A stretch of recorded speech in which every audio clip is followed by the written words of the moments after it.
You're welcome back. We begin on the labor front this afternoon because a mix of defiance and compliance is greeting a nationwide strike by the Civil and Local Government Staff Association of Ghana, CLOGSAG, this afternoon as the industrial action takes effect today. The association says it has withdrawn its members from across the country over what it describes as unpaid dues and unfulfilled agreements with the government.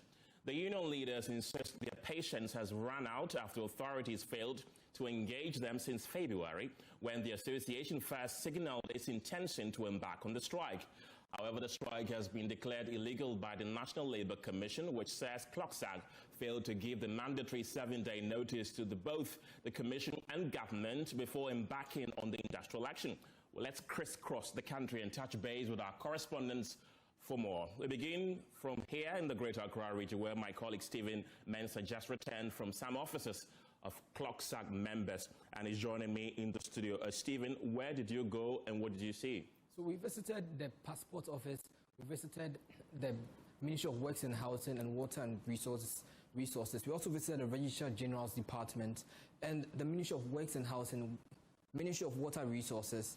And what we observed was that at these ministries, there was no work ongoing. You'd enter and you notice just at one of the ministries, you'd enter and you notice just a security person at post, but then the staff there weren't present.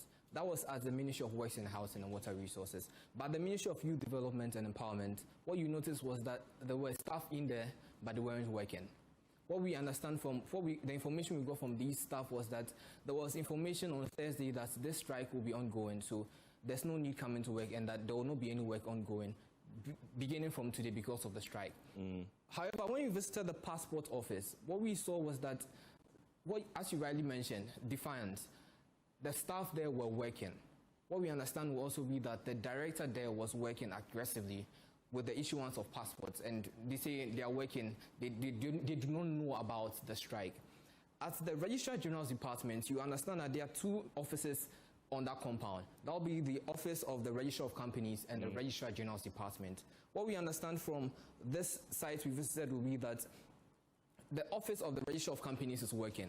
However, the Registrar General's Department isn't working. So anyone who comes to the Registrar General's Department will be turned away because the strike is in full force at that center or at that facility. But then for the Office of the Registrar of Companies, there's no work ongoing. For the Office of the Registrar of Companies, there's work ongoing there. You mentioned that you saw people working at the passport office. Did they confirm to you that they are CLOGSAG members? Yes. For the passport office, we understand that the Ministry of Foreign Affairs has its members under the CLOGSAG. So they are working, and that's the defiance. But then you also notice that there were security persons at post over there, and these people are not directly under the CLOGSAG. Right.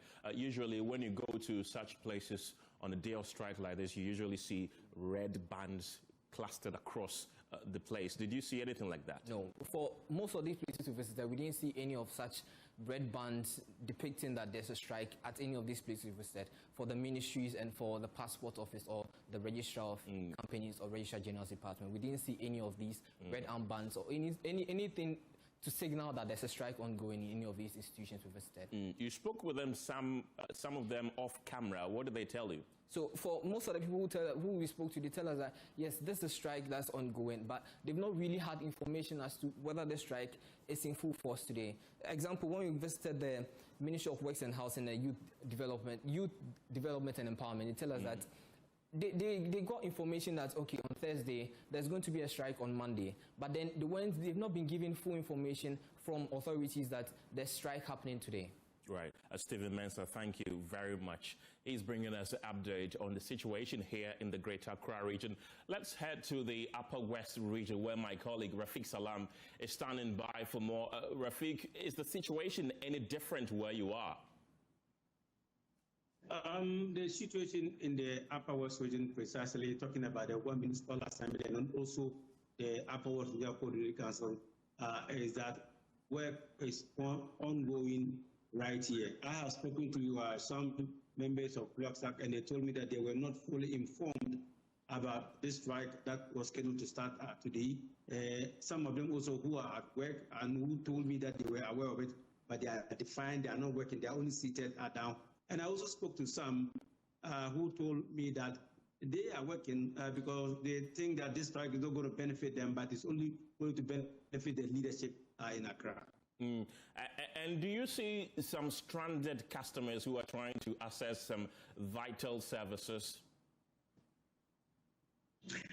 In the case of WA or the Upper Municipal or the Upper Regional Unity Council, work is ongoing. I haven't seen any client who came for services and then he's been denied. Work is ongoing here. They are not going by the fatwa or the directive that was issued by CLOGSAG. And so work is going on here. Probably maybe tomorrow that we can have a change, but for now, work is ongoing. Right. Rafiq Salam there. Thank you very much. Let's head to the Ashanti region now, where Clinton Yabua is standing by with more. Clinton, what's the situation like where you are?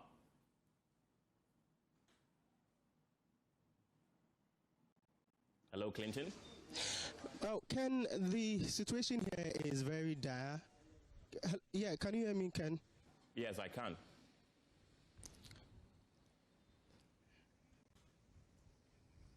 All right, so the situation here is very dire, and the strike action is taking deep effect in the Ashanti region. The ministries we have visited, the municipal assemblies that we have visited are all in line with the strike action, and they are effectively complying to the directive of their betters or the executives.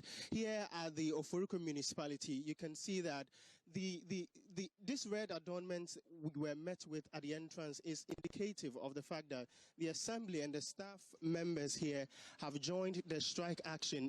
Not just the red adornments, but also offices have been closed. Earlier in the morning when we came, we tried accessing some of the offices, but they were closed, and we were told that none of the services that the offices provide are not going to be provided.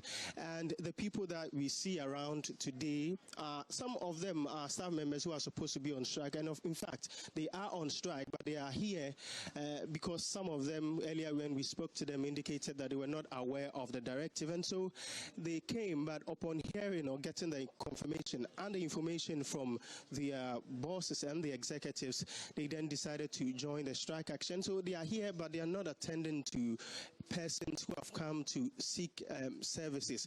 You can see the registry office has been closed. There are several other offices here. The reception is where you come before you are able to access any other office is opened, but no one is there to attend to you. Important offices, even such as the registry office, birth and death registry office, have also been closed down. And earlier when we spoke to a man we saw here, they indicated that the only office that they can say is opened is the accounts office, and that's because they had a critical process that was started Friday night had to be completed, and so that's why he is here.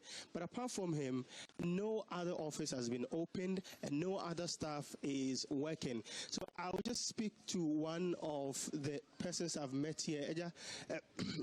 I met you when I spoke to you. You indicated that no service is being provided. In fact, I even saw you speaking to a woman, telling the woman that there's no way she would access any service today. Tell us, how effective has the strike been in Ofuruku? Meka Asante and I Kasana. Last week in Amode, the platform said there was strike because of condition of service. Until by on said they read the Abubo Yinano, Kwani Yinano, until national and your Ofuruku Municipal Assembly. Ti uchema Ofuruku mujinemu pa ubienu obeba obibi office anase ubienu obepa de wa hakra mobeyama. Oh, said they all call Mr. Wako Assembly be 5 and now 4 nimewa, and I was with the camp by Hanopano. And to buy no said the over 2 no nkomo no di and I only di no and no money jina. And he said the Kosovo baby assembly be about Kosovo on a son of Kosovo as a Ofuruku. Well, Ken, what he's saying is that the Ofuruku is also observing the strike action, and it's no different from what we have seen in other municipalities. In fact, earlier when we were at the Asokwa municipality, the place was deserted. In fact, there was no staff was around. We didn't even see the receptionist. We saw one man who said he was a driver of one of the executives of the municipality. And so you can see how deep cut this strike action has been. And I think the most effect is going out to the persons who have come seeking critical services from these offices. In fact, these essential offices like client service, all administrative roles, as at the moment that we talk, have been put to halt. Clinton Yabua, thank you very much for that update. Let's now head to the Savannah region and speak to Isaac Nonya. Isaac, how are CLOGSAG members reacting to the strike? Here in Savannah, they are responding positively to what they intended to do. All 7 districts, right from Central, North Gonja, Northeast, and East Gonja, up to West Gonja, they are all responding. I want to use the case of that of West Gonja, which is right here in the capital. Right from the secretary of the EMC to the corporate director, nobody to the office. As of somewhere 9 a.m. this morning, we went there, we didn't see it to show. We were later came around and those are finished and they just alley. We only came for the study part. There, those are the two that we can see that.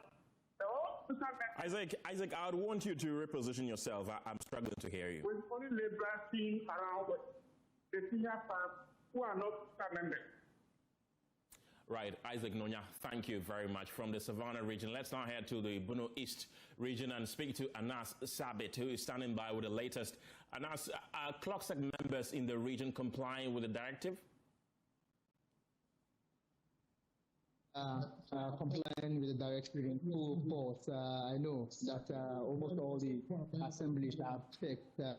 We have CLOGSAG members, not showing up. Some few of them who came in the morning had to return home because I think that was when they picked up the signal that the strike action is in full force. We also know that the Regional Coordinating Council members of the CLOGSAG are equally not responding to who are coming there. In fact, as I speak to you now, almost all CLOGSAG members at the Regional Coordinating Council are not at the office as I speak to you. We also know that at the Department of Food or Ministry of Food and Agriculture, they're also part of this particular strike. And so I spoke with the regional, chairman of CLOGSAG moments ago, and he just disclosed to me that he has done a couple of monitoring at the various assemblies to ensure that none of their members out this particular directive. So as I speak to you, from what I know in Chichiman and other parts of the assemblies in the region, CLOGSAG strike is in full force here in the Bono East region as well.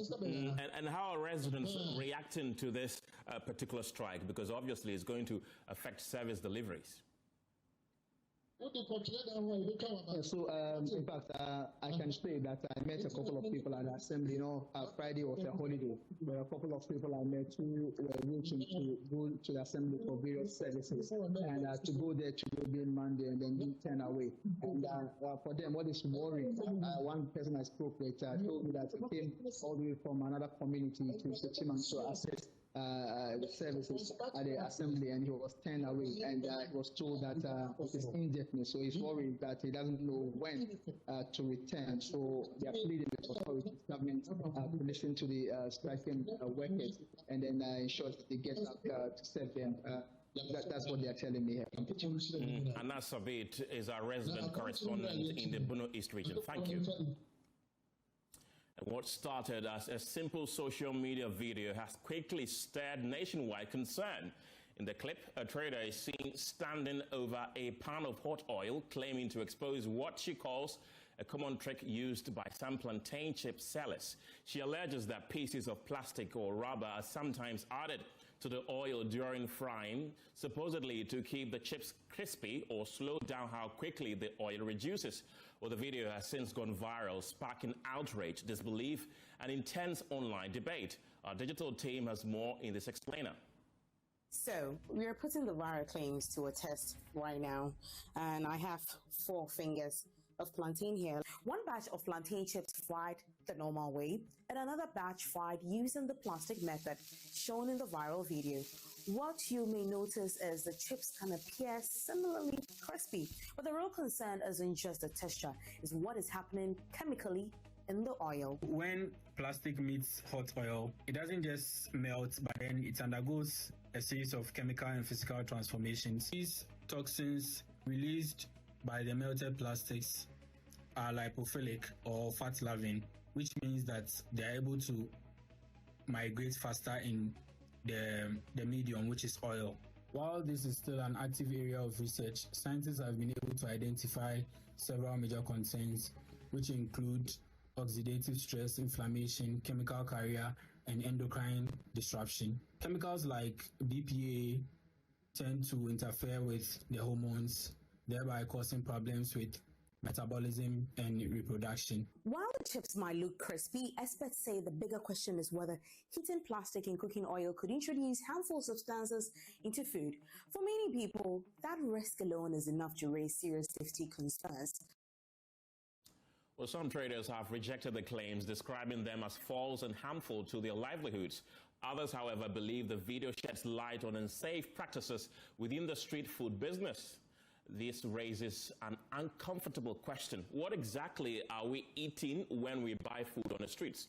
Are these viral claims exposing a real food safety concern or creating unnecessary panic that could hurt struggling traders? Anodami went to the market to find out more about the use of food coloring and other practices among vendors.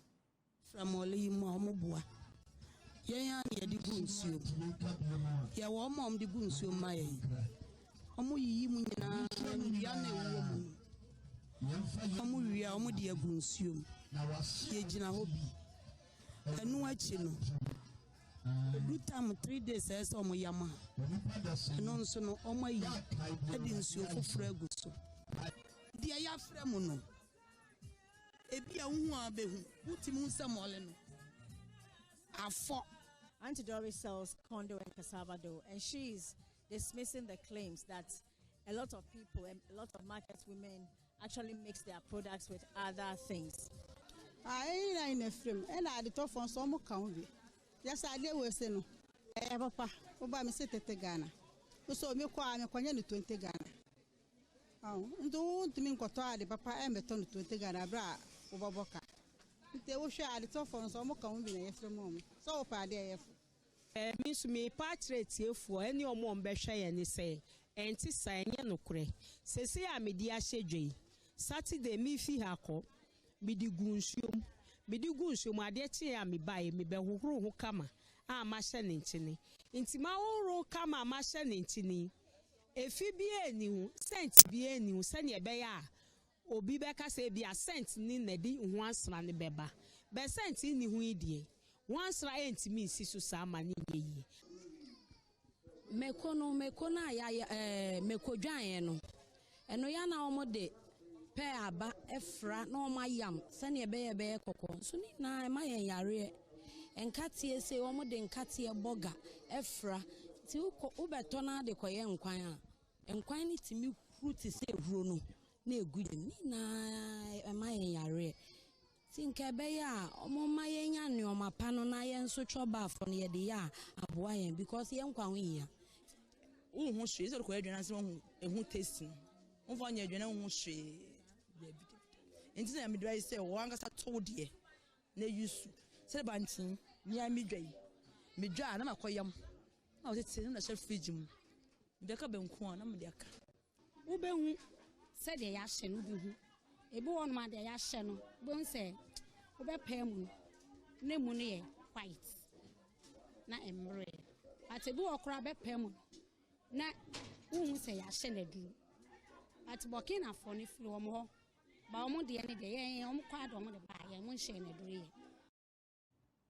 And of course, we've reached out to the Food and Drugs Authority for comment, but we have been unsuccessful.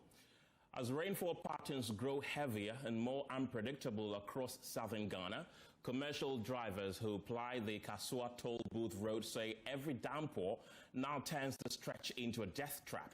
Floodwaters regularly submerge large sections of the road, forcing vehicles to crawl through waterlogged portions, while hidden potholes beneath the surface damage engines.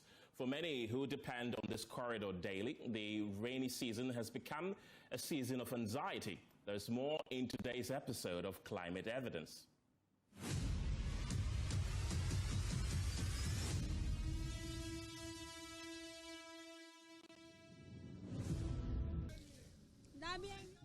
So yifa bibia and 3 years today cry and so muna and cars be brave cars ko say I won't person so bad and be year form.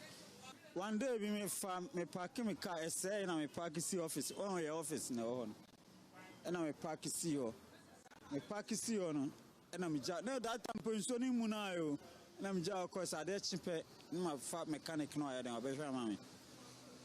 You feel na musen so no I start here to me buy no me car not 10 abedi roadside say and obi di ni car sanaju no obi di ni car be me bumper ni them things na headlight everything in to tree so and a different thing car ni see fe almost be 6 months and so na me bobby san e dey akoye car ni ye.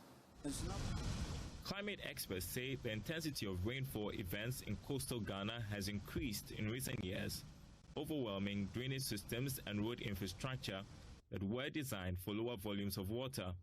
What was once seasonal inconvenience is now becoming a recurring climate risk. But Kingsley's story is not isolated. Drivers say the real danger lies beneath the surface.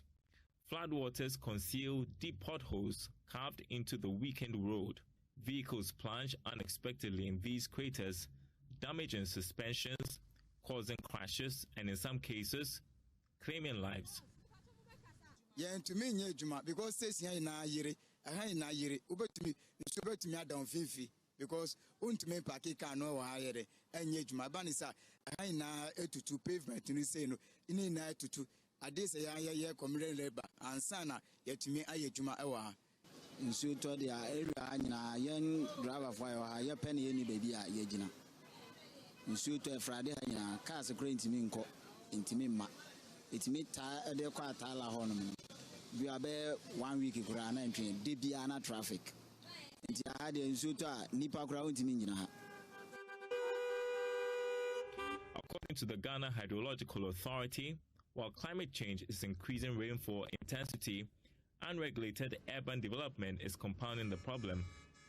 Richard Kofi Ameko says indiscriminate paving of compounds without green spaces reduces natural water absorption, amplifying runoff during extreme weather events. You know, the flow comes from the hills onto the road. And then looking at the whole area on the hills, there used to be a lot of vegetations. And people are now disturbing the vegetation, removing the vegetation, putting up structures. So it's also a cost to that flooding on the road. For commuters, the experience is chaotic. Buses grind to a halt, passengers step into muddy water. Journeys that should take minutes stretch into hours. This is not simply inconvenience, it is disruption of livelihoods. You say, one who thought you said that, and Crawford a woo ha, now Mount Forecast a sewa ha, a drone of Juna, what's ha, and I said, what the ha, won't mean that. Last time, say, I say, and Crawford motors, bear said, train on my park, how many accidents, almost some boo. Just a near to her, dear, is very serious. At the old barrier, Hager, a mobile money vendor, remembers the day floodwaters swept away her mobile box in seconds. Her working capital disappeared instantly. She shut down for weeks. It's what I my box akoda. It's a year. I said tigu at once. It's me packing na packing na mi jar. Me tutu ambela na mi jar box no.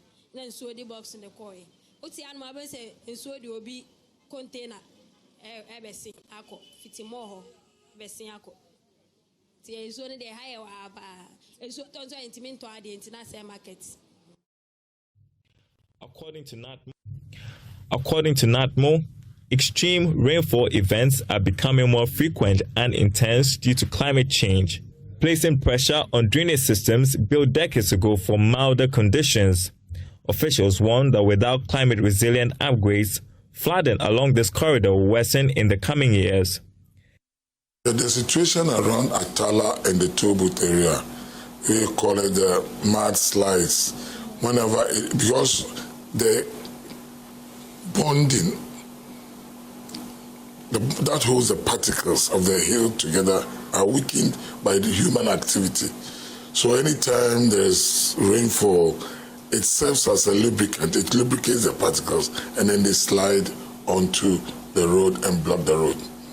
Yeah, that is the situation there, and it requires a lot of engineering solutions to deal with that situation.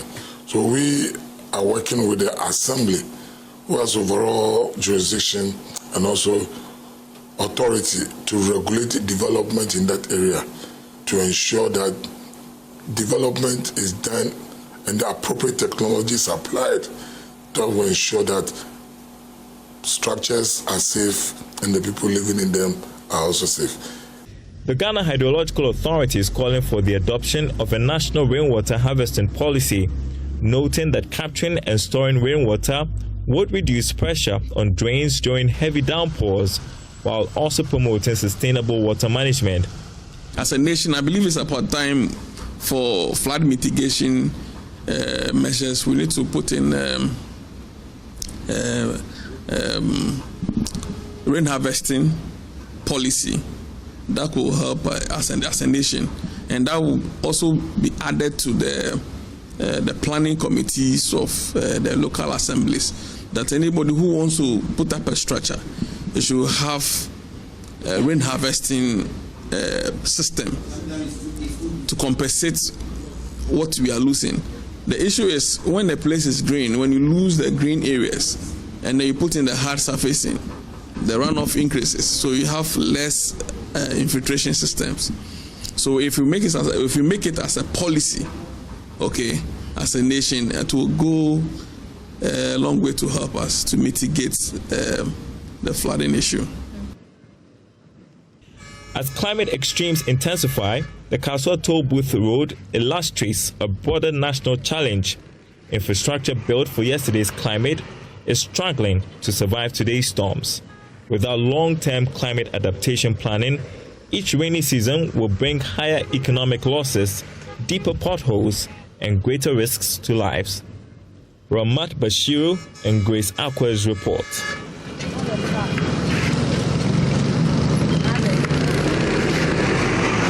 This story is brought to you by Joy News in partnership with CDK in Ghana, University of Ghana Center for Climate Change and Sustainability Studies, with funding from Claire R4I Opportunities Fund. In many communities across northern Ghana, potable water is a luxury. One of such is Bupe, where residents struggle for muddy, milky water from dams they share with cattle. Health workers report rising cases of severe typhoid and other waterborne diseases, some ending in death. Here are excerpts of Joy News' latest hotline documentary, Thirst in the North, produced by Nana Boachi Yadom.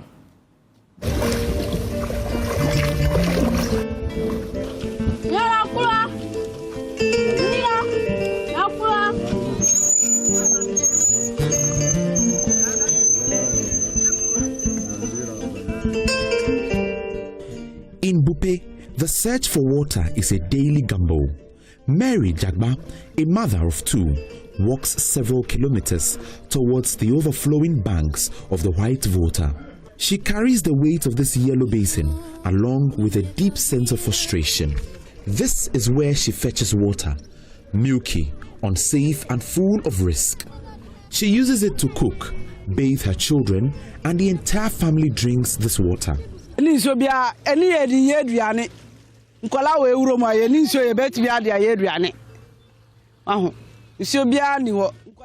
Mary and her family have been to the clinic too many times. Diarrhea, skin rashes, stomach pain. She knows the water is hurting her family, but there is no alternative. Yeah, no matter ye musu high. Oh, na just me uro nso we mu. Na just so ni bini gu nso we mu. Ye sa ye gusu no. Ye ni mu kwan de be fa so anya nso we. Ade aye duane no so. I see people coming in with even more complicated issues like typhoid fever.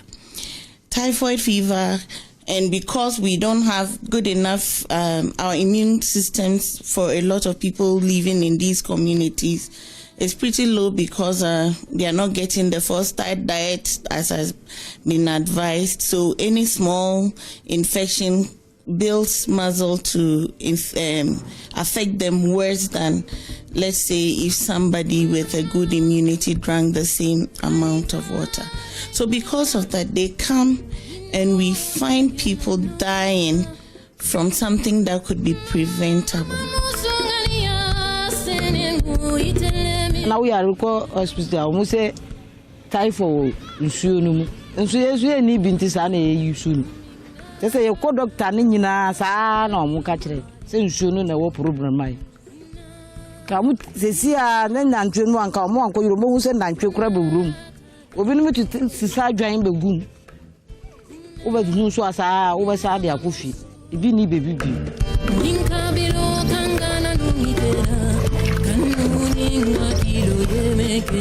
The people here are known for their warmth and generosity.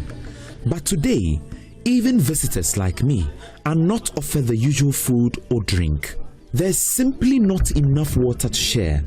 And when there is, it is often unsafe to give in good faith.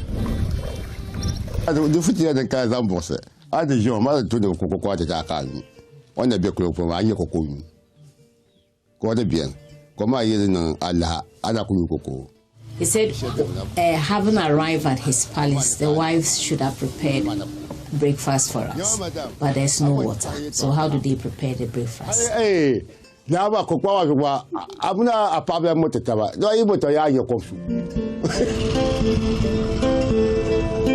Even though Ghana has committed to the UN Sustainable Development Goal on clean water for all, nearly 4 out of every 10 rural households still rely on unsafe water, ponds, rivers, or open dams, often shared with animals.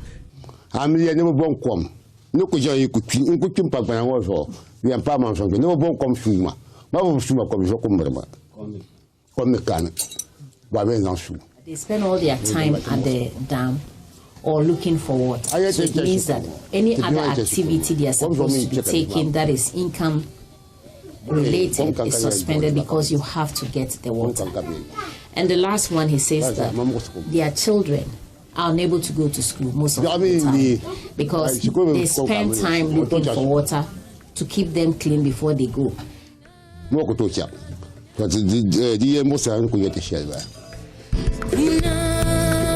This dam, built over 2 decades ago, is the only source of water for Gromo and nearby villages. It is the only dam that saw them through the harsh drought of 2005. But it has not been dredged or expanded since it was built, and now it is failing them. During dry season, residents struggle to get water, and the only water that is left in the dam in the dry season is not something that can be used for domestic purposes. At the chief's palace, Al-Hassan Musa sits with a heavy heart. His voice carries the pains of his community members.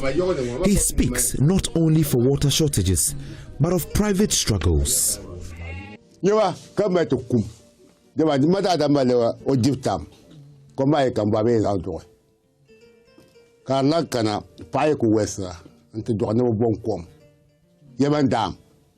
Even when it comes to sex, because when you have sex, there's no water to bath, and this is affecting their relationships.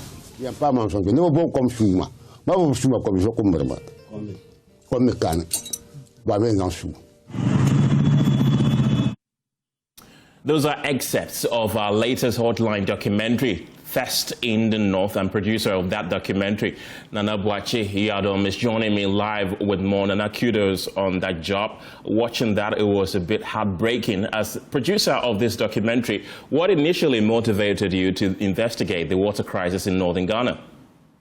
Well, thank you very much, Ken. And you know, when it comes to the northern part of Ghana, one of the most dire situations in the area that we get to hear of every now and then is water scarcity. This year, we've reported severe instances where the Tamale constituency, North and Central, have had instances of water shortages. These are some of the things that trigger us, videos that you see on social media, phone calls that comes to you of people complaining about the hardship they go through in getting access to water, typhoid at its peak, and also how they are able to share water with livestock. These are some of the things that triggered myself and my team and the Joy News crew to move all the way to northern Ghana, from Savannah to northeast to north, every part of the northern region, all 5 parts of the northern region we have visited, and we realized that the situation is same. Scarcity of water all over the northern parts of Ghana is what drove us to go in there and tell the story. And during the production of First in the North, what were some of the most shocking or eye-opening realities you encountered? Well, Ken, the most shocking reality for me is that some of these communities that we visited, Grumor, Datoyili, when you go there, the water that they are able to get from these dry dams are not treated. Now, they pick the water from these dams, they do not treat them in any form or shape, and then they use the same water to cook and prepare food for themselves. Another instance of shock is when we realize that parents wake up as early as 4 a.m. to queue at the very little place to get access to water. And also the very third one is when we realize that school children have to skip school so that they can fetch water for their parents to have access to it and cook for them during the day. These are some of the dire situations that we came across in the northern region while producing this documentary. And which story stayed with you the most while filming this documentary? Well, you would come across one part of the documentary where we engaged a lady in there who tells us that she has been suffering from diseases. And if you watch the promo, you get to hear her sound.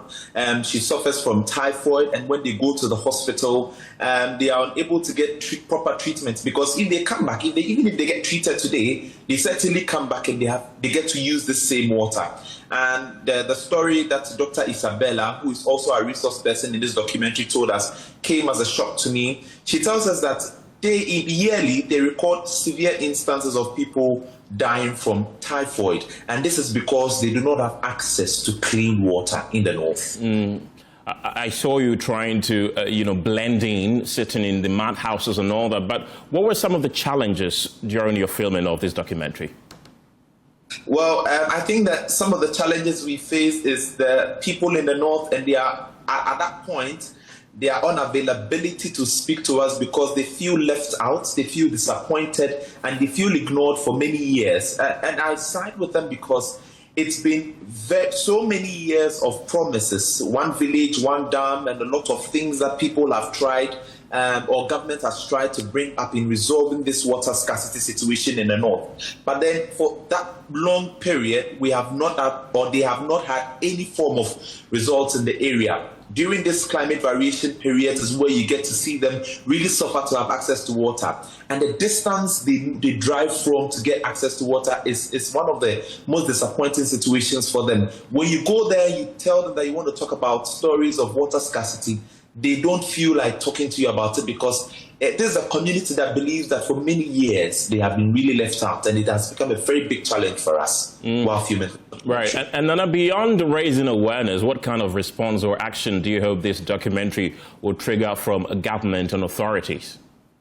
Well, Ken, it's been many years of promises. It's been many years of assuring the people of the north that we are going to get this resolved. If you see the drone shortages of these small dried up dams that people rely on, you realize that it is something that is disheartening. What I am expecting beyond what we have done is for government to move from or go beyond just mere promises. This is a clear evidence to government on the situation that people go through in the northern region. It is high time that government picks it up, analyzes or looks into what we have been able to put together in the form of documentary, and then also get to act swiftly into the responses that these people want. Typhoid is on the rise. People are dying. Children are missing school hours and school days. Parents are waking up at dawn. Even pregnant women, you come across it when we are airing the documentary tomorrow. Pregnant women wake up as early as 5 a.m. so that they can queue for water. So government should just go beyond promises. It's been many years of that, and then they should put in more action to get in water for the people in the north. Nana Boachi Adam, thank you very much. Is the producer of our latest Hotline documentary, Thirst in the North. And that particular documentary premieres tomorrow on Joy News and our numerous platforms. You're still watching The Pulse. We return from the break with more. Don't go anywhere. You're welcome back to The Pulse. Yesterday, the world marked International Women's Day under the 2026 theme, Give to Gain. The theme calls on individuals, organizations, and communities to actively contribute to the advancement of women and girls. But beyond the celebrations, the focus is on the real action, ensuring women and girls enjoy equal rights, fair opportunities, and meaningful roles in decision-making. Here in Ghana, women continue to break barriers in politics, business, media, and entrepreneurship. Yet, the bigger question remains, do these achievements reflect real progress for the everyday Ghanaian woman? So today on The Pulse, we ask, beyond the hashtags, are Ghanaian women really advancing?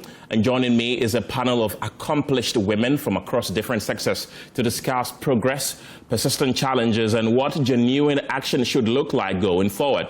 I will introduce them shortly, but first here's a report produced by one of my guests highlighting the fight against cancer in Africa and the role one woman is playing in Nairobi to change the narrative. Emefa Etiamwa Eli has more from Kenya. Dorothy Inyongo is the managing trustee of Africa Cancer Foundation and the First Lady of Kisumu County in Kenya. She is a global advocate for women's health, particularly cancer.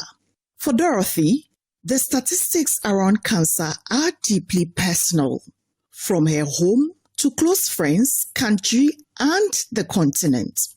Nyongo says many African patients are lost not because treatment does not exist, but because they are diagnosed too late or cannot navigate fragmented health systems. Our governments need to prioritize women's cancers. We lose a lot of patients in the journey because they don't know where to go or what to do next. They don't even understand the urgency of their diagnosis.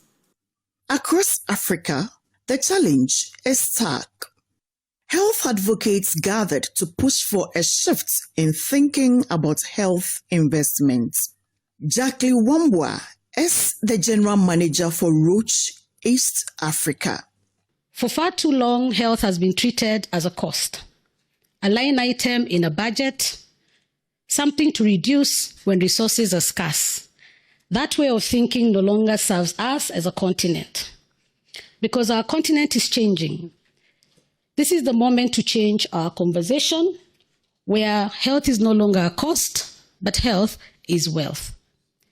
In Kenya, the government says policies alone are not enough if systems fail patients when they need care.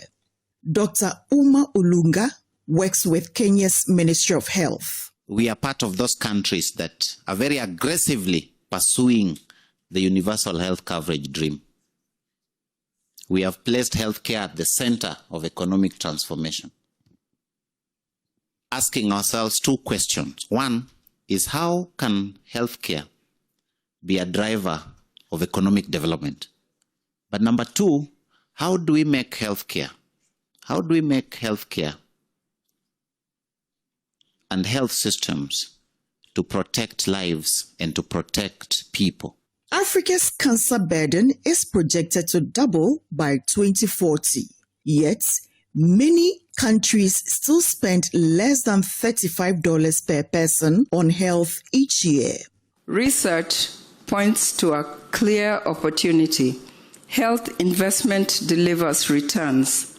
The data shows that every dollar invested in innovative cancer treatments can generate up to US dollars 12.40 in economic value, while early public health interventions can return more than 14 times the initial investment. For advocates like Dorothy Nyongo, the way forward is simple: early screening, faster diagnosis, and stronger health systems that give every patient a fighting chance.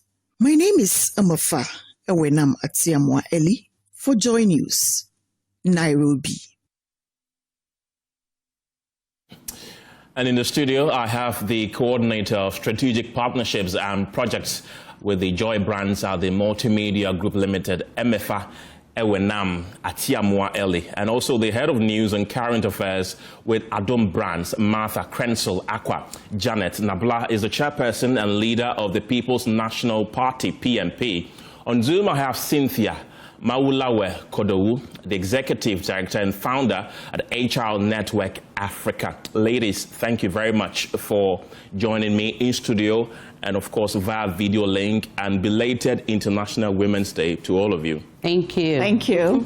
Right, and this year's theme for International Women's Day is Rights, Justice and Action for All Women and Girls. I want to come into the studio first. From your perspective, MF, I'll start with you. How do you think Ghana is doing to bridge the gap between girls and boys when it comes to, first of all, education?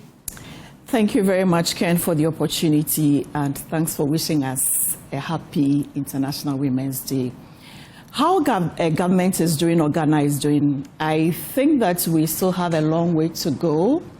Is there hope? Yes. Just that it appears we are throttling, but eventually we'll get there. We have quite a large number of youth, largely girls, women, that have to be mentored, have to be guided as to how to navigate the challenges, the issues in the system to make it to the top there. It's not easy, and you need that toughness, you need that strength, you need that focus.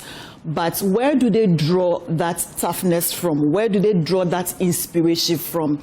That is where I feel we need to do more. Ghana needs to do more, particularly with the women who are already there, to be able to bring up the many who are down there looking up to us. So we have quite a long way to go. We might be trotting now, but certainly we'll get there. There's hope. Martha, over the years, Ghana has introduced a lot of initiatives to sort of bridge the gender inequality gap. We know of, for example, the affirmative action law and other initiatives that is to help in bridging the gender inequality gap. Do you think the country has done enough in that respect? Thank you very much, Ken. I think women are traditionally at a disadvantage. And so we cannot have enough of the platforms that will help to push women forward. When you are starting from a place below ground level, you must do a lot more work to get to the ground level and to rise above and go beyond it. I think there is good policy, but the action on the ground is what we don't see much of. For instance, you have mentioned the affirmative action bill, law. There are other ones, but what is a reality in translation? Have you seen that project women beyond what we ourselves set to go beyond? And when people see it as a competition, then it becomes a problem. So pushing the woman forward is not a competition. It is just in the interest of the nation, our development, for women to have certain platforms. Because like Dr. Kwejiagri says, if the woman gets it right, you don't have to struggle. But when you have the burden of having to prove yourself, to do extra before you get there, then it becomes a problem. Already, women shoulder a lot. We are not saying men don't do anything. That's what I'm saying. It's not a competition. But women, by their nature, shoulder a lot. Right. And so boosting them a little with policy, with frameworks, just tells them we think about you, we know what you do, we recognize, and we still want you to continue what you're doing. So yes, we have some frameworks, we have some policies, but I think there is more room for improvement so women can go further. I'll come back to you, ladies. Let me go on Zoom right now and bring in Cynthia. Cynthia, you are the head of an HR firm. Is it tough and challenging being a woman boss? Good afternoon to every one of you. And yes, the answer is yes. It is very difficult because of our cultural nuances. You know, culturally, women are depicted to be more domestic inclined. And so even at the workplace, a lot of people already prejudge you. And once you get to the top, people tend to think that you probably slept your way to get there, or you are too bossy to lead. And so a lot of people actually show up at your decks with a lot of biases, and that makes it extremely difficult for a lot of women to actually execute without having to overdo it. Right. Just like she just said, it's like we are always navigating ourselves right from the very pit. And when you're doing that, you want to overcompensate. So whereas my counterparts, the man who is leading, will perhaps have a lot of, yeah, let's get going. For a woman, you need to get everybody's buy-in. You need to do a lot of work before you can actually get everyone supporting that strategic goal for which you have been employed to lead the charge. And so yes, women struggle much more. There's often the saying that women are their own enemies. People say that when women get to the top, they find it very difficult to push other women to get to the top with them. Do you see that to be the case?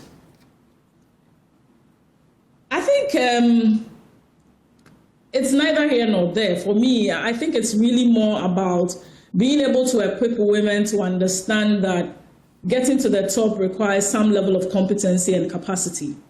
And so if we are intentional about grooming people and making them ready, then there won't be that nuance that women are their own enemies. We really are not our own enemies. I belong to a network, EWN, for example, where women are intentionally groomed to take up leadership positions, you know. And so I would say that it always has to do with access and what you can do. And that is why this time around, actually, we're pushing something. We're pushing the give to gain. The give to gain because we think that it's high time we moved away from just mentoring people, but sponsoring people. Be the voice in that room that the next woman needs to leverage on. When you are given the seat, you need to show competence such that the next time another woman is brought up to the table, all heads are nodding, yes, she can do it, bring her on board. And so for us, we don't want an easy ticket and just a pass through the door. We want people to gain the competence needed to deliver when given the opportunity. And I believe that every other woman on this panel and beyond, once they can see potential and competence in you, it's an easy thing to put as social collaterals on the line to make sure that the next woman gets there. And so I would say that we are not our own enemies because there are actually a lot of initiatives that are going on which are being powered by women, led by women, and driven by women to make sure that more women can actually get to the top in leadership. Right. Cynthia, don't go yet. Let me come back to the studio. I want to come to you with this one. Usually, when women are in workplaces, when people are considering employment of women in certain capacities, they consider a lot of things. They say that women are going to give birth, women are going to, experience what women go through. I know you know what I mean. How do all of these affect women in pursuing their dreams to reach the highest or the apex of their career? How does this hinder the progress of women? All these factors, which are natural causes that women can't do anything about. Ken, I like the last line that you said concerning it's a natural circumstance. And I'm not too comfortable with the idea, because why should a natural circumstance prevent me from becoming or going to the very top? I think it's high time society accepts who a woman is. From the way you articulated your question, it means that that is who a woman is. That is what makes a woman. And so if you are in a working environment, why doesn't the working environment appreciate that? Why doesn't the working environment make room for that? I am not saying that, let's assume on the instance of, say, women having to go through their monthly periods, okay? Some women have very serious cramps. Right. And to the extent that they are not able, it's not even about the environment, the work environment, but even their home. Yeah. For them to even wake up on a daily basis to bathe themselves and go about just what will make them the everyday person, it's so difficult for them. Not to even talk about picking their bags, dressing up and picking a car and coming to the working environment to do work. You can make exception for those people, but then there are people who also go through that period, but they are just fine and they do their work. My point is, if you know that this is how a woman is, this is what makes up a woman, you shouldn't give the person KPIs. You shouldn't give the person some kind of expectations that you, at the end of the day, would not allow the person to give up the best or give up what you expect of the person. The example of somebody going through that painful of a monthly experience, you know that, oh, for you know, the person is a very good skill, a very able team member, but because of this circumstance, during a certain period in the month, the person might not be always available. Question is, how are you making that? How are you making the workplace, you know, warm? How are you making the workplace more accessible and something the lady can feel comfortable and work with, regardless this. People work from home. We have situations where women can work from home. Would you say that because she is having her menstrual cramps, so it's a no, I'll not give you the challenge? No. Do you get it? There are other women who can always fill in when the need be, okay? We should create the environment that acknowledges the strength of women, but not to stereotype them. Do you get it? Me having issues in the course of the month or giving birth as a woman should not prevent me to become who I need or I must become in the future. I am a mother, I have children. I started working before I started having children. Yes, by the virtue of what you do, depending on your schedule, you might need some of support, home, office. Have our work environments made it easy for the woman to stay at work, to be productive, even when she is nurturing or going through maternity? You know, all of these things have been discussed over the years, but at the end of it, it only ends on the table. Do you get it? So it is beyond a natural situation, and so because of that, we don't want to give the woman the space, the opportunity, and that is not being fair to the person. Okay. The life of the woman does not end because she's a mother, right, or she's pregnant, or she's having her period. It's just a woman. It's just a phase. It will go. So many years ago, I wasn't like this. It's been tough as a mother. It's been tough growing up as a teenager and having your monthly periods. But with the necessary support, both at work, at home, even among your friends, I have been able to sail through. Question is, who is watching out for the other women who have found themselves in other hostile environments, other hostile working environments? Who is watching out for them? What are our labor laws saying? Who is pushing so that these things do not limit the women? I think it is our society, it is our working environment that do not make it or do not encourage the woman, regardless of all these challenges or the natural phenomenon, to enable them move forward. Let me acknowledge the presence of Janet Nabla. She's the founder of People's National Party. You're welcome. I'll come back to you shortly, but Martha wants to make a comment. I just want to give you one of the situations I found myself in when I started work. And my boss, I won't mention the gender, said, because I employed you and 9 months down the lane, you're pregnant. You have defeated that urge in me to want to employ women who are married. So henceforth, I'll only employ single young girls so that before they get to the age of wanting to marry and to give birth, they have had enough time to work for me. And that hurt a lot. And because of that, my schedule was changed. I was put in the midnight, late news belt and everything. And around that time, when I closed, first trimester, difficult, I couldn't eat. Then I have to still come in the morning and follow Chachu Chikate's case in court. So I come in the morning, I close at midnight, just because I was pregnant. But then you asked a question about how this affects us going up in the work environment. It terminates our ambition at a point if we don't get the necessary support. Because you see the young lady striving to make it, let's say in the media industry. She gets to a point where she needs to keep going and perhaps grab a managerial role.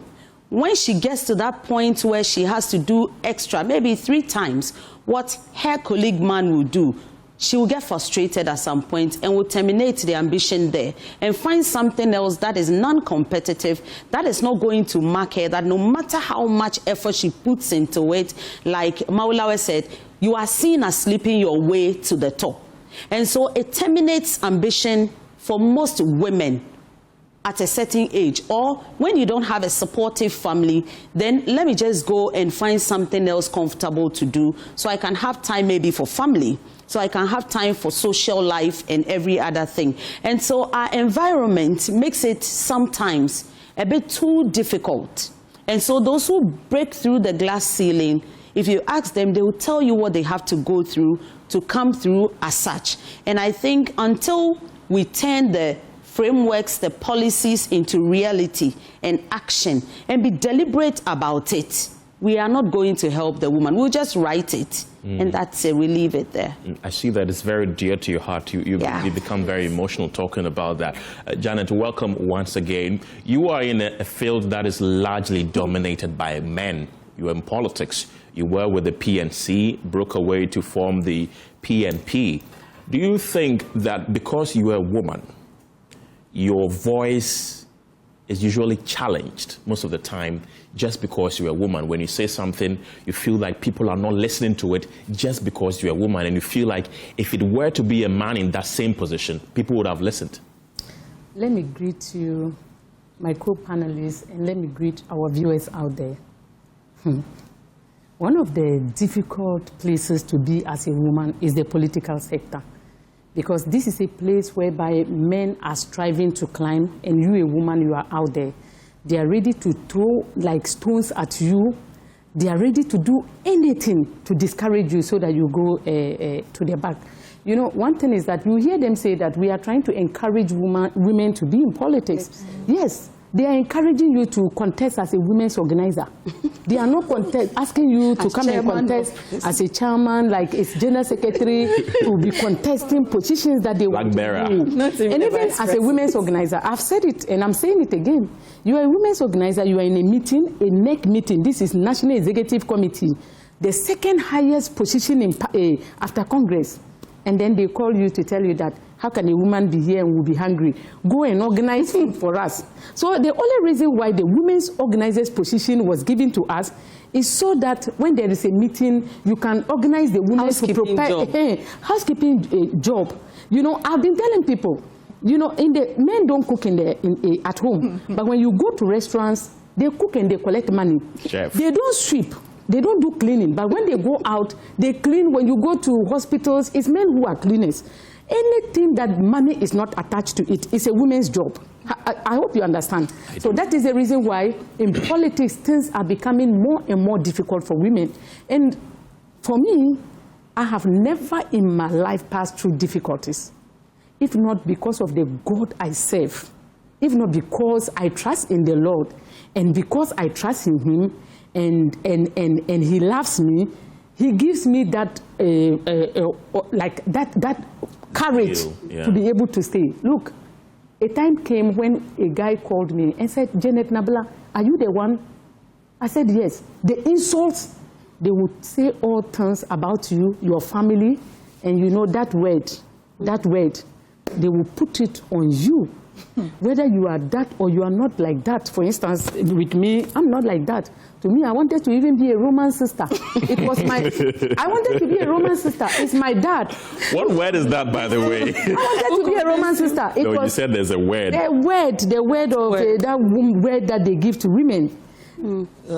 Look. She doesn't want to say. I don't want to say. Yes. Yeah, I respect that. Prostitute, blah, blah, blah. They say those things. And you know, when they see that you are closer to someone, they think that because you are closer to him, you are having something to do with him. I didn't know that maybe when a woman is closer to a man, maybe the woman does things with a man in other. I never thought that. Because lecturers, when I was in school, my friends were lecturers, and they have never helped me. Because I've never asked them to. You are my friend, we can discuss. I will never ask you what questions are you bringing in.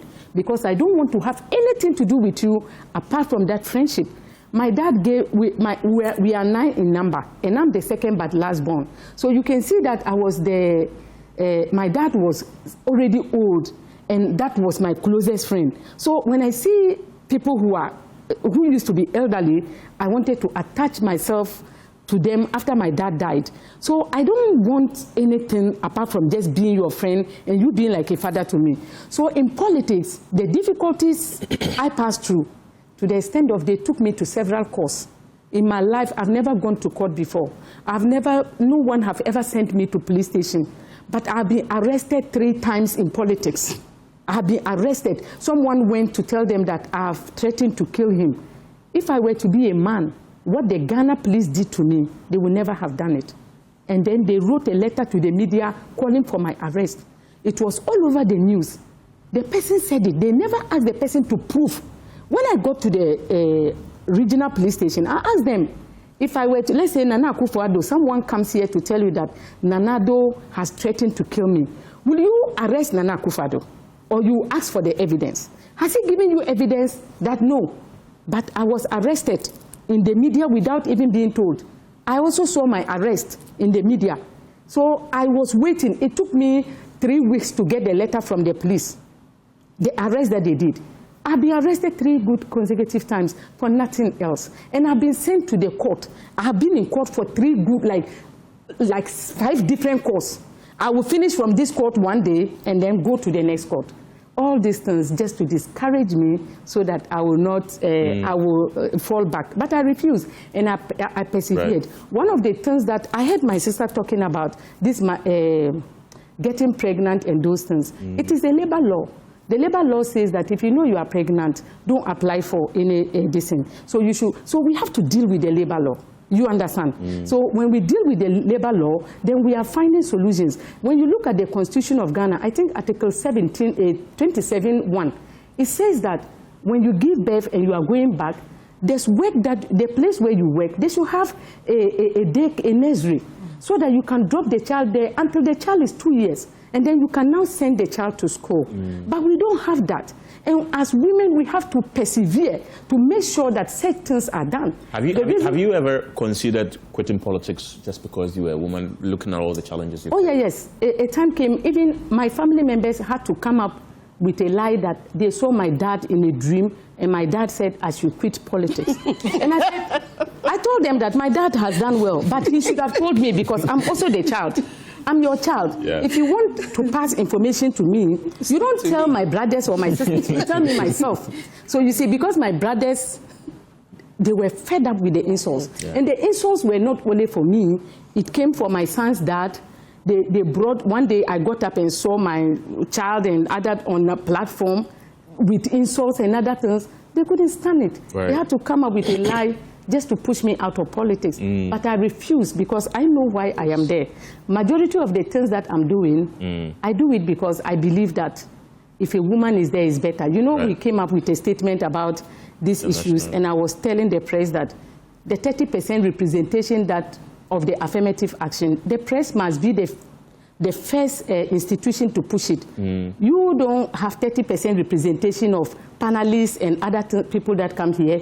Whenever I see you during the time of the State of the Nation's address or the budget reading, after that, instead of you to also listen to women, you run after men. You run after the men. So if the media are not giving the 30% representation to us, and they want to push the government to do it, and push other institutions, do you think it is fair that you, the media, who are the fourth arm of government, who are supposed to chastise the government to do the right thing for women, you are not doing it? Do you think you are standing in the right position to tell the government to do it? Right. I have a few experience of trying to get some women on some political shows.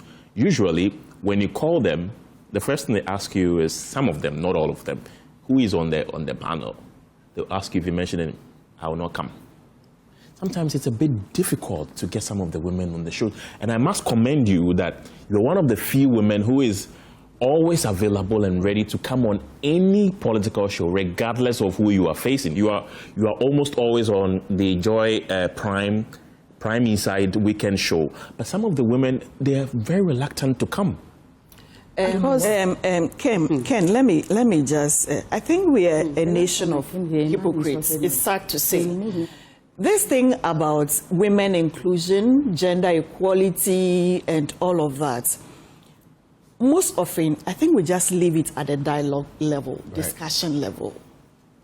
She was talking about the affirmative bill and all of that. It's a law now. Yes, the affirmative action law. Point is, you want women to be out there, but we have been socialized to accept that as a woman, you mustn't be loud. You shouldn't be seen. You should, like she said earlier, you should also always be busy around the house. But this is a country which is doing everything possible to take a certain conditionality or a box to say that this program I am running, it is gender inclusive. It is participatory. You want to tick all the boxes. So we are saying we want women fairly represented in parliament. But see the story she's telling. Like you said, ordinarily, all the women giving you the excuse of not being able to appear on the show, should be told, it's not their fault. It's because of these kind of experiences.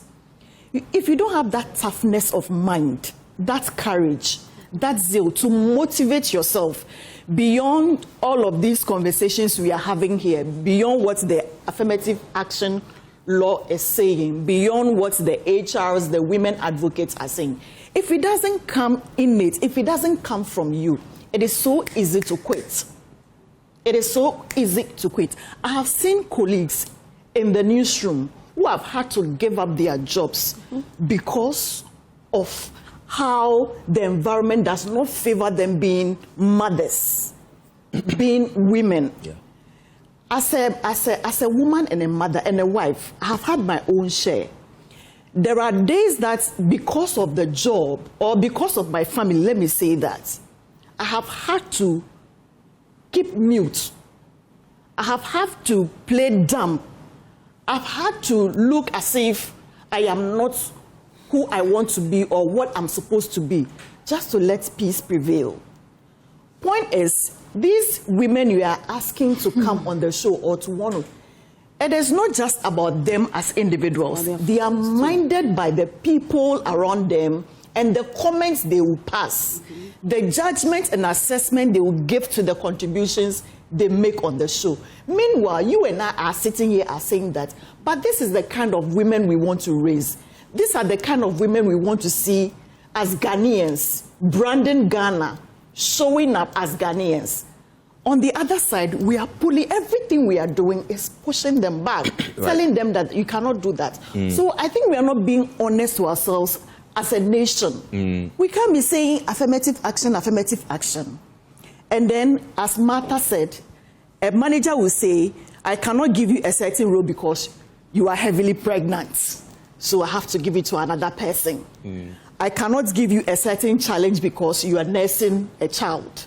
I cannot give you a certain challenge because, as for women, you have mood swings, like those things that they say. It's so annoying. Right. MF, I'll come back to you, but let me go to Cynthia, who is waiting for us patiently on Zoom. Cynthia, usually when women get to the top, there are conversations around how they got to the top. People will say she slept her way around. She is in a relationship with a certain boss. That is why she's got into where she's got into. What do you think it is? Is it just stereotypical, or is it that women feel like that is the only reason or the only way they can get to the top? That is why they do that, or it's just stereotypical nonsense, as I mentioned earlier? What do you think? Well, yeah, Ken, it's a cultural deficit. It's a cultural deficit. You see, in our culture, we're brought up to think that some roles are reserved for men. And so if you were naturally walking into a company and you were looking for the CEO, your first inclination is the man that comes out in a sharp suit should be the CEO. If it turned out to be a woman, this is how you are dismissive of her. And that is where it all started. It starts right from home, where we start to assign roles to our children. A lot of homes in our Ghanaian context, in African context, the girl child is always made to do the menial job. The menial job has nothing but time poverty. So even at the workplace, and like Janice said, whilst you even get into those rooms, the men, your counterparts, your equals who actually can attest to your competence, they are still expecting you to take the downtrodden roles. They're expecting you to be the one to serve the coffee. If someone wants something, if they need water, this is how everybody is looking around the table to see who needs to grab the water. And they're all thinking that the woman at the table must do that. You go to any learned space with your colleagues, they need to serve food. There's buffet. They're expecting that you dish out their meals for them. So our culture itself, the way it's situated, is where the problem starts from. And then it follows us all the way to the office. And so a lot of women, in the very beginning when we were struggling to find our voice in the room, had to align. Ken, a lot of lobbying goes on in the corporate space. When a man is lobbying a man, they don't see any problem with it. When a woman is trying to use the same strategic approach, then the labels start to fly in the room. People start to think that you're a harlot, you're a slut, and you're this and you're that, and they come up with all manner of things. If for some reason a woman who is well-versed, well-exposed, understands that networking is what gets her to the next level, so she starts to find the strategic people in that space that can actually nurture her to get there. Because as I said to you, we're not asking anybody to give us a free ticket to the table. We want to build our own tables. We want to earn our keep. To earn your keep means that you need to have a certain level of competence to move into that space. And so that's what we're trying to do. But to do that, it means you need to lean on somebody, to learn from them.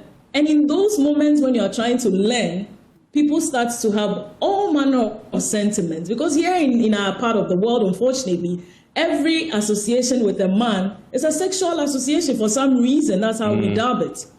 You know, so people start to look at it like, as soon as they start seeing you in certain offices, oh, you know, there goes the story again. In fact, I do know of a story where a particular company was telling young girls to use their biological check to get positions, biological check. And it was such a common thing, biological check, you know.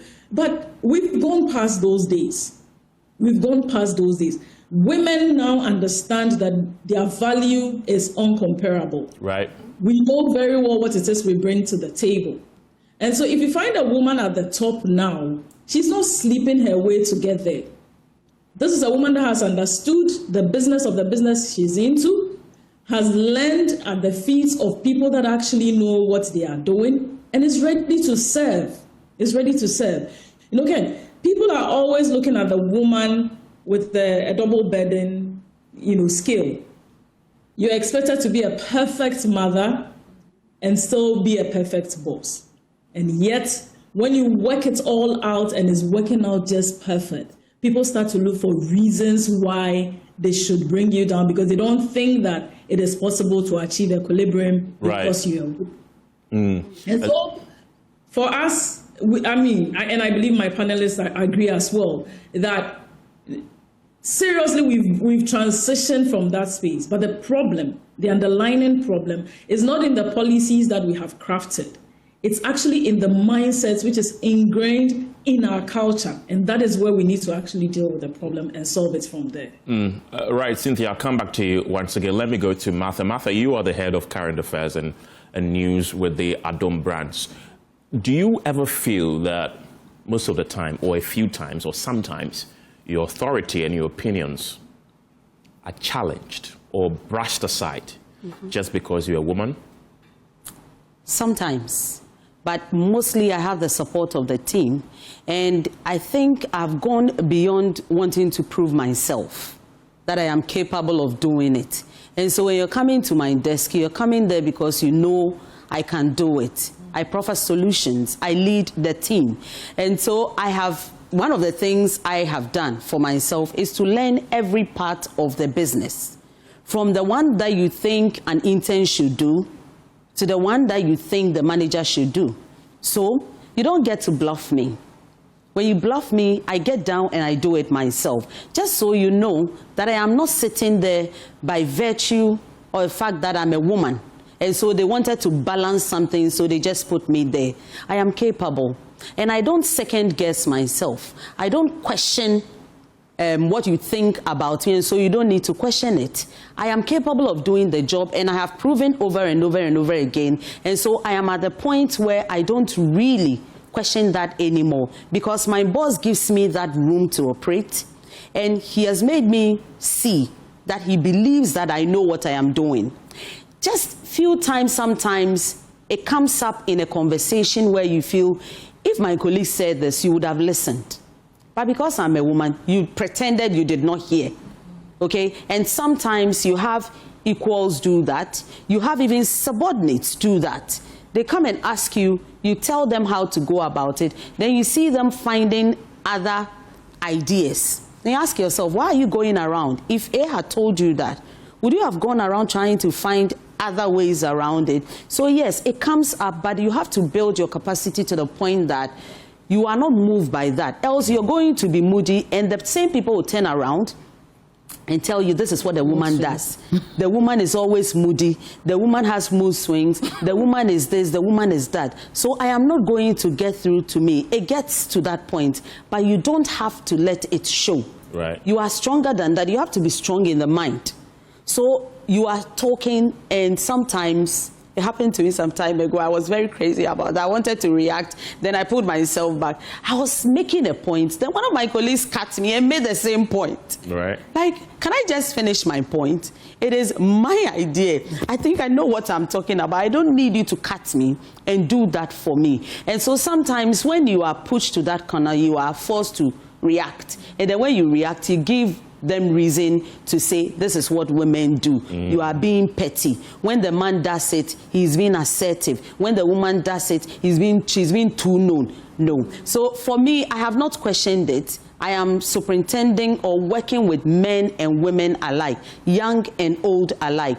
You just have to know who you are, what you're worth, and don't allow anybody to question your worth. Janet, so how then do women build fortitude? Has it got into or ever got into a point where you're about to take a decision and you say, let me take this decision in such a way that a man would have taken this decision? Or let me take this decision so that people wouldn't say that I'm taking this decision because I'm a woman? In my profession as a politician, I remember when myself and Nana Yajentua became the first general secretaries in Ghana. Not even in Ghana, in West Africa, we thought we broke the glass ceiling.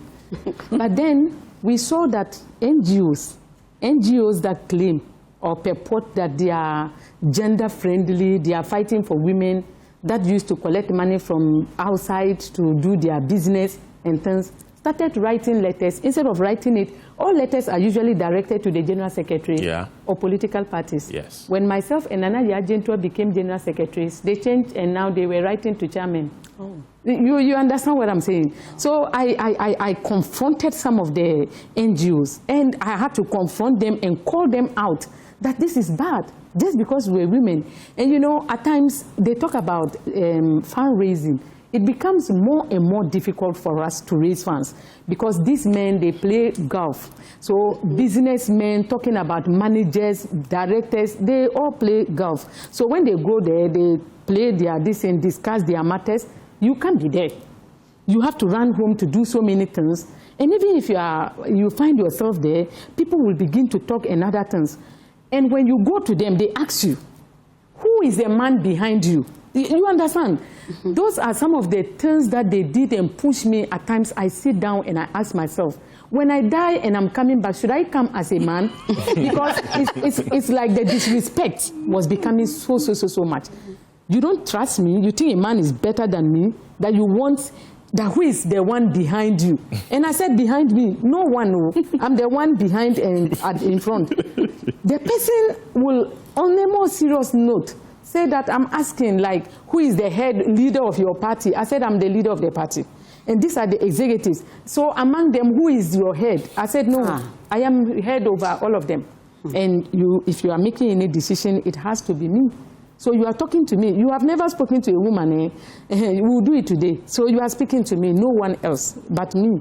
So some of these things are very, very annoying. You can see that the person is looking down on you because you're a woman. And at times, even our colleague women, I realized that a lady who had been in politics became a minister. We were supposed to see someone, and he said, Janet, can you get me a man who can be in... I said, me, Tofia Kwamba, no. As Nigerians say, I'm not bringing anyone, I'm bringing myself. What do you mean? He said, because of the caliber of person, like if the president you want to go and meet, you know. I said, no.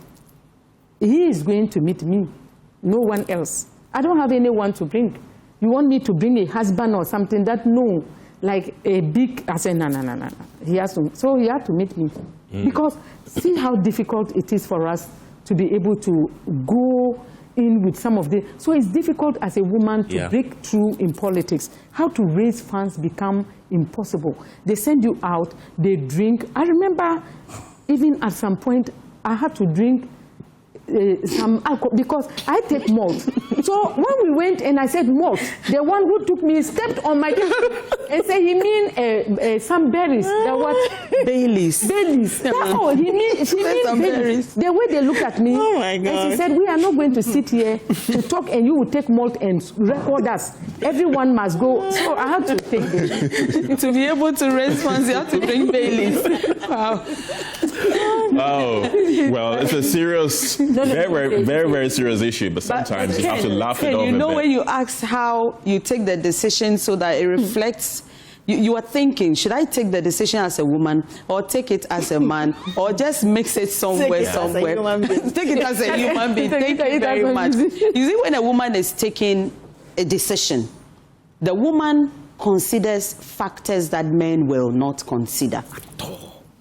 The woman thinks beyond what is in front of her and goes, because that is our nature. Yes. Okay, so we bring it to the table. Yes. And so we may be professional, but we are motherly too, because we have those motherly instincts. And so if you are designing something in the newsroom, place of work, the woman is thinking about, will girls be comfortable here?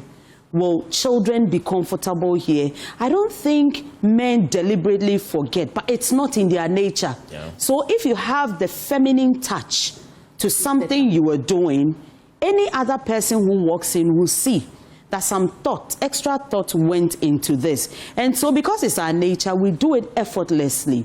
I don't think men want us to compete on that level, because even the man who is raised by the most loving mother cannot have that instinct. It's given to women and we have it. Right. Uncle Ebo once said, God gave women that because God knew we will raise children. And as you're raising babies, they can't speak. They can't communicate, but you must know when there's something wrong with them. And that is what we grow with. Unfortunately, as we are growing, it becomes complex. And we can feel it more and see it more. Yeah. So if you want it done, you better bring a woman to a table, because the woman is going to give you perspectives that even if you have 30 men, they cannot give you. I'm not cutting ahead. Janet, we are running out of time. I'm not even cutting. I just want to say something small. You know, there was this committee that was formed to take care of a hospital. This committee, they sat down and saw a very nice place on top of a hill, and then they built the hospital there so that people who are there, even when there's no light, fresh air, they forgot that pregnant women, when they are in labor, they couldn't climb. And this committee was made up of only men. That is why we are saying that God knew why he created Adam. And when he could not take care of himself, they brought Eve to solve the problem. Right. So there is a reason why God himself saw Adam and had to bring another person. A man alone cannot do it. So when you bring the two of us together, it becomes perfect. I want to pick your final thoughts. I'll pick their thoughts. You're a media person. What role do you think the media has in shaping narratives about women? I think it's high time we stopped this stereotyping. Even in programming, Janet mentioned earlier that in terms of empaneling, who are you putting on a certain show? We need to be very deliberate as media people. And when you come to the newsroom itself, managers, we need to encourage young girls, okay, to want to take up the job. I have had young journalists look at me, and when I tell them what I go through as a mother, as a wife, and still able to do the job, they go like, hey, me, this job, I can't do it whilst being a wife or a mother. And then they wonder how you did it. Yeah. This, I feel, is a perfect opportunity for leaders like myself, Martha, and all others in the various newsroom to encourage the young and upcoming journalists that the fact that I've been able to make it, you can. What they need is guidance. Of course, there are challenges. It's not easy. That's why you have people around you. You have family. Fine, you might not be lucky to have a family to support you. But then, the world is evolving. There are so many ways you can find help and support to be able to become who you want to become, particularly if you're dreaming of becoming a successful journalist. There are several ways, there are several opportunities to explore to give yourself the necessary support you need to be able to excel. Now, as a journalist, it is not just enough being in the newsroom and just being minded about doing what you do every day in storytelling. It is a whole world on its own. You need to be prepared to step out, to take the challenge, okay? I think it is only in journalism that we pretend to know every other profession. The journalist is a doctor, is a teacher, is a nurse, and it's all. It's by virtue of the work we do. You must be seen as having authority, knowledge of all these fields, so that when you come into contact with these professionals, you don't embarrass yourself. Now, how do you do that? You cannot gain all of that knowledge when you are doing the everyday thing in the newsroom. You need to be ready to go out there. Put yourself up to big challenges, open up to platforms, open up to cause that might not necessarily be your everyday terrain. That is the only time. And it can be so scary that, see, there are editors who would assign you to chase a certain story. But somebody will say, oh, because I'm a woman or I'm a girl, how do you expect me to do this? Ken, I have to be very honest with you. When I started this job, it's not even as a job. I've never been deterred by the fact that I'm a girl or I'm a woman. No. I've always seen myself as complete. I've always seen myself as able to do it. Thanks to my dad, he's a father of 8 girls. And there is no excuse. Yes, he has done everything. And he sees himself like he's the standard. If you cannot do it, do what I have done, then forget it. And there is no room for you to look up to any other person to. You are the solution. Yeah. You have every answer you need to be successful, whether career-wise, home, spiritually. And so you should see yourself as a complete person. Do not feel overshadowed because there's a gentleman or a man sitting by you or acting in the same stead as you. Do not allow people to let opportunities pass you because you think you are a woman and the man is more capable than you. No, you are complete. Janet said it. See, this world is not complete without the woman. When the Bible says, and the man was not complete, so God created a woman, it is not about marriage. It's beyond marriage. It's not a marriage thing. Do you understand me? So as media, these are the things we are supposed to be doing. We should talk about it more. We should mentor. We should guide the young ones. Challenge them. Yeah. Some of them, they are just confused. It's just the red herrings. Just the mention of a certain topic, they want to quell. But that is your job as a manager in the newsroom, as an editor, as a lead person, a team leader. Say, no, I have done it. I have done everything in the newsroom, from reporting, presenting, everything. What haven't I done? But I could have quit. But you have to be tough and see yourself as complete. And I think journalists, it's high time we talk more about these things to encourage the young ones that are coming, that media is not so lost that if you're a woman, you cannot make it in there. Right. And Ken, please, a quick one. To help others, she has spoken about the newsroom, but to help other women out there, like Janet said, when she's empaneled, she will show up. Others will not show up. And you are saying they ask the question, who am I going to be on the panel with? It's because usually when they are paired with other people, they are looked down upon. They are insulted. And look, every woman who appears on any show is not just coming as her. She is coming as her family. She is coming as her mother's daughter. She is coming up. They come with a lot of weight. There are those who tell you, immediately I get the flyer that I'm going on this show, my mother will start sharing. And people are watching. Don't bring disgrace to me. Oh. They will not do the same thing to a man. So as media, we have to be deliberate also. That on a day we decide that we are empaneling all women, we know the character of the men we bring. We know the character of the women. Can we put all women there and let them also drive issues so that you get a female perspective? Instead of putting them, sometimes one woman in the midst of three men, and then they'll go over her. And when she decides to do it, that will be the top story of the day. Yeah. We'll cut only the woman's reaction, and that's what we put out there. Let's be deliberate. I want to give the final word to Cynthia, but before I give you the final word, Cynthia, I want a yes or no answer from this question I'm about to ask you. We now have a female vice president. Do you think you will see a female president in your lifetime? Absolutely. Janice, do you? Yes, do you? 100%. Okay. Right, Cynthia, I want to give you the final word, and then you also answer that question for me, whether you think you see a female president of Ghana in your lifetime. Absolutely, yes. I look forward to it. Yes. And, well, my final words will be that we want to encourage all young girls, wherever they are, to be visible, lend yourself to be nurtured by people who've walked it. There is no need, absolutely no need for you to make the same mistakes that we made when we started our career. A lot of people have expertise that they are more than willing to share, but you need to be very persistent in your approach, in making sure that you can glean that knowledge from those people. To our policy makers, we are really tired of the rich papers that have been produced to us. It's time for action. Right. Action.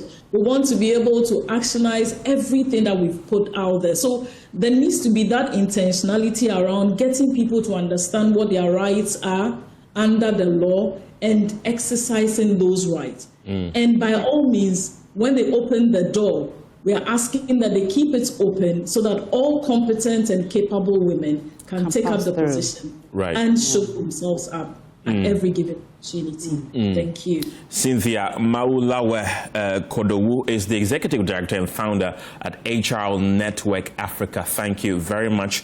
And joining me in the studio also was Emefa Ewenam Atiamwa Eli. She's the project lead of strategic partnerships and projects with the Joy Brands at Multimedia Group Limited. I also had Martha Krensel Aqua. She's the head of news and current affairs with the Adom Brands. Ladies, thank you very much for joining me in the studio. Thank you. Janet Nabla. Oh, I almost forgot you. You lit up the place. You lit up the place. Thank you. Janet Nabla is also the founder and leader of the People's National Party. Thank you very much, ladies, for your time this afternoon.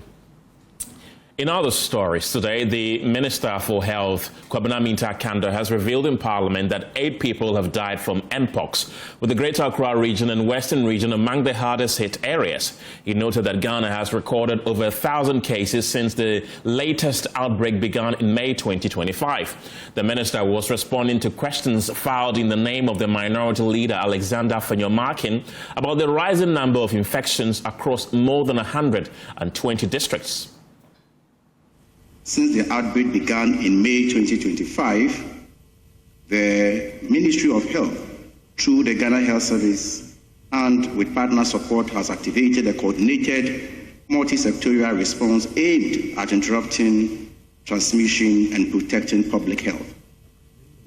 For clarity, while 880 cases had been confirmed as at 25th November 2025, the situation update as at 3rd March 2026 is that Ghana has recorded 1,038 confirmed cases and 8 deaths, largely among persons with underlying health conditions. 124 districts across all regions, representing 47.51%, have reported confirmed cases, with the Greater Accra and Western regions being the most affected. There's currently 1 case on admission with no critical cases. The response is being implemented through strengthened coordination and emergency operations, intensified surveillance and contact tracing with 21-day follow-up, and sustained laboratory testing at the National Public Health Reference Laboratory, the Noguchi Memorial Institute for Medical Research, and the Kumasi Center for Collaborative Research Case Management and Infection Prevention and Control have also been reinforced, including supervised home isolation for mild cases and management of moderate to severe cases in designated facilities with support from the Ghana Infection Disease Center. That's the Health Minister, Kwabena Mintah-Kanda, who says government is also tackling the disease through vaccination exercises, especially across the hardest hit regions. Contacts. Ghana received 33,600 Mpox vaccines from Africa CDC and WHO, and 31,231 persons have been vaccinated across 12 districts in the Ashanti, Greater Accra and Western regions, achieving coverage exceeding 95% of the target population. Government has further ensured that medical bills relating to the patient care during this outbreak are covered by the states so that no cost is passed on to the affected persons. Mr. Speaker, these interventions are yielding results. Although sporadic cases have been recorded over the past 2 months, the overall trend shows a significant decline following the introduction of vaccination. Average weekly cases have reduced from 28 cases per week to 7 cases per week, and there is currently only 1 case on admission with no critical cases. Mpox is also no longer classified as public health emergency of international concern. Government remains committed to sustaining the response and strengthening the country's health security architecture, and honorable members are encouraged to support the dissemination of accurate information to our people.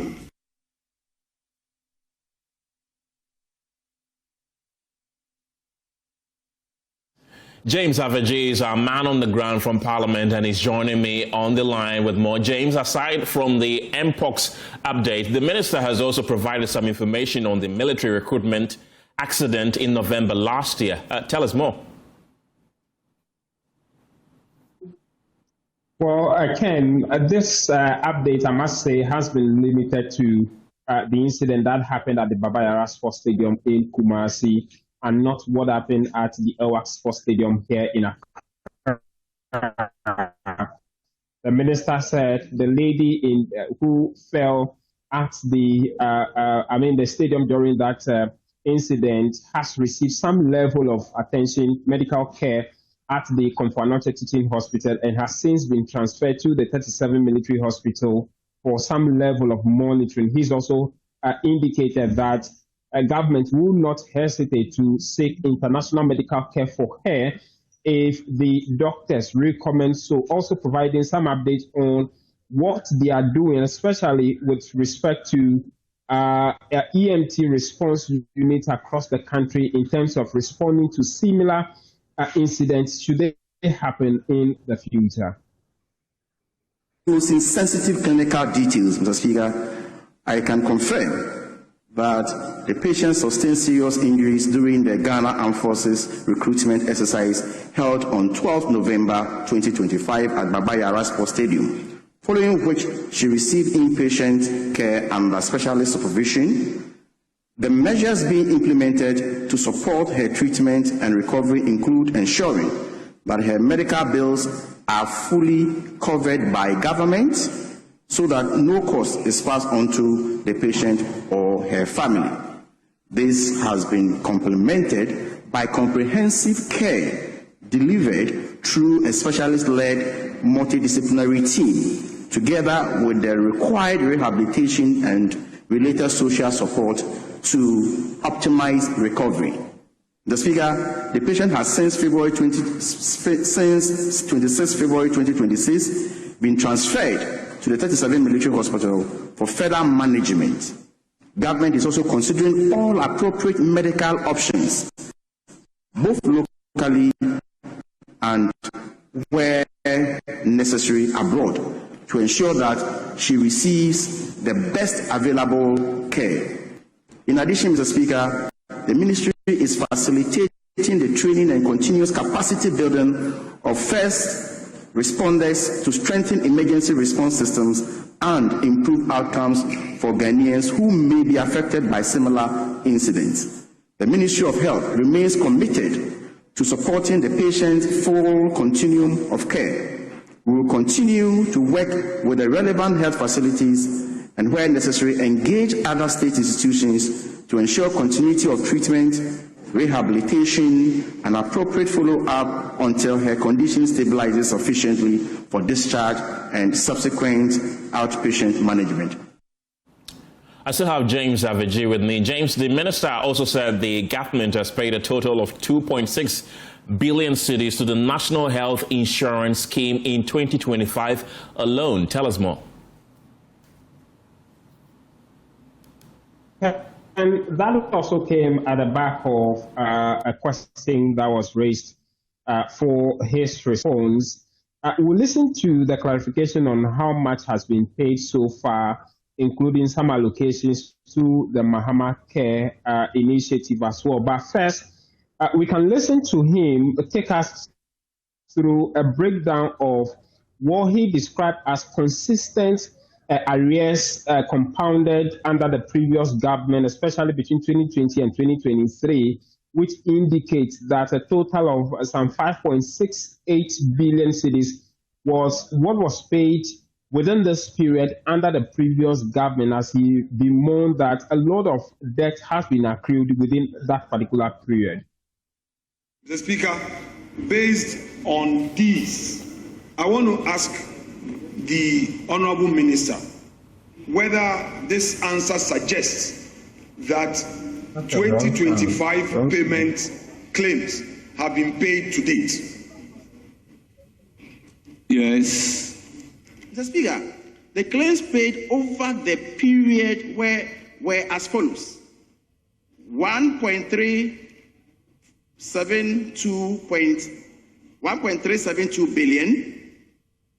million in 2020, 1.1 in 2021, 963 in 2022 and 2.2 in 2023. This shows a decline in payment up to 2022 before a significant rebound in 2023. Mr. Speaker, I have given a table that speaks for itself. And so, for example, Mr. Speaker, we have the year, claims expenditure, claims paid, portion of the payment relating to that year, and portions of payment relating to previous years. So the honourable member may follow it carefully. So, Mr. Speaker, in 2020, whilst the claim expenditure was 1 billion in 2020, the Speaker, about 1.3 billion was paid. But, Mr. Speaker, only 473 million was respect to 2020. The rest were arrears. I hope Mr. Speaker is following. Good. Mr. Speaker, so we'll move to 2021. Mr. Speaker, when you go to 2021, whilst the claims expenditure is about 1.1 billion, claims paid is also 1.1 billion, but Mr. Speaker, claims relating to 2021 that was paid was 469 million. What does it mean? It means we're piling up arrears. Mr. Speaker, in 2022, the claims payment was 1.6 billion. Amount paid was 963. Out of the 963 that was paid, only 328 million was with respect to 2022. What it means was that we're piling arrears. Mr. Speaker, again, when we came to 2023, it was 1.8, and then 2.2 was paid, and the proportion with respect to 2023 was 1.1, whilst the rest was the arrears. So, Mr. Speaker, over the years, we've been piling up arrears, and this is what we are doing differently. Mr. Speaker, now the narrative is different. We are no more piling arrears. We are paying on time. We are paying promptly.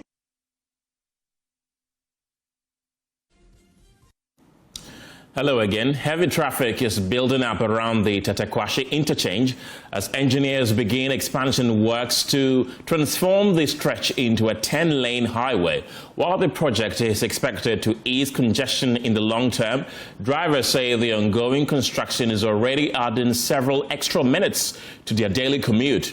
The project manager for the expansion says the works are expected to last about 5 months. My colleague Adobia Asari visited the site earlier and reports. At the Tetekwashi interchange, where expansion works are ongoing and which are meant to ease traffic in the long term, but currently drivers have to pay the price by staying longer in the traffic, by staying longer on the roads to get to where they are going to. And currently we are at the N1, where you can see the traffic starting from somewhere around La Paz down to Jolu, down to this Tetekwashi Road, to Accra Mall, and then to Shiashi, and then those who use Legon to Medina will also have to go. Now, the police have responded swiftly to come and control the free flow of traffic. So, in as much as drivers will have to stay for longer periods on the road, it's not as bad as one may expect, because the police are at vantage points directing this traffic. Now, the other set of people who also have a price to pay for this expansion project are the people who are using the N4 road. That is the people from 37 Accra headed for Medina, Legon or Yarifa, that stretch. Now you can see that the lane has been reduced to 4, and the project manager tells me, the project manager of this particular ongoing project tells me that this is so because it's prudent to maintain the safety on the road. At the moment, we have diverted the traffic to the other side. So instead of the 4 lanes using one side, and we've turned it into 2 lane. You get it. The essence of it is to just create safety for the construction for the launching of the beams on the piers. So we don't want drivers or workers to see or to be moving around when we are launching these heavy beams on the piers. It's going to take us for the next 4 to 5 months. All things being equal, in about 5 months, everything will go back to normal. So this particular road is going to be expanded to 10 lanes. So you have a launching bridge deck here, and then on the other side, there's going to be another bridge deck launched. But it's not good. It's a road expansion, so it's in the long term, it's going to help us, right? Oh, it's true. We are still in the traffic, so there's not. You have to do something about it. What do you say? Oh, the work have to go on faster and faster so that it will ease traffic and all those things. So they've given us 4 to 5 months. So what will you personally be doing to make sure you are not caught up in this? Will you be leaving home early, or what will you do? Oh, I have to leave very early, right? But sometimes you might not know what might happen to my work, right? Yes, maybe my boss have to tell me I have to wait for a while, maybe come at this time, right? But there should be something done about it. But you are riding. Does it affect you that much? Yes, sometimes, because if there's no traffic, I can move fast. But if there's traffic, I can't. So going forward, what will you be doing to ensure that you get to your destination on time? Well, for me, I have to at least set off early to avoid the traffic. Yes, that's my option. And farmers in the Katsina-Nankana municipality of the Upper East region are grappling with impending post-harvest losses as a glut of rice and the sharp drop in pepper prices threatening their livelihoods. The Peasant Farmers Association of Ghana is calling on the government to intervene by fulfilling its promise of purchasing locally produced food to supply senior high schools across the country. Upper East regional correspondent Albert Sori reports. Large quantities of harvested paddy rice have remained unsold for months here in the Katsina-Nankana municipality, forcing farmers to store thousands of bags in warehouses and even in open spaces due to a lack of ready markets. The situation has left many farmers worried about potential spoilage and financial losses. This rice was produced in the rainy season. I have another warehouse which last season the rice was lying there, and this year we came and added, and then we brought the surplus here. So in all, I can talk about 5,000 bags sitting there. No market. We who have warehouse have some place to keep, but those people who doesn't have warehouse, you have to keep them outside. When I give you some video of some people's rice where they have left it for animals to chop, you will sympathize with us. Friday price of this is 250. So one of these bags is 250 cedis. And you not even get somebody to even ask for, not even to buy one. All that farm we went and did over there, please, they have not even buy a single bag.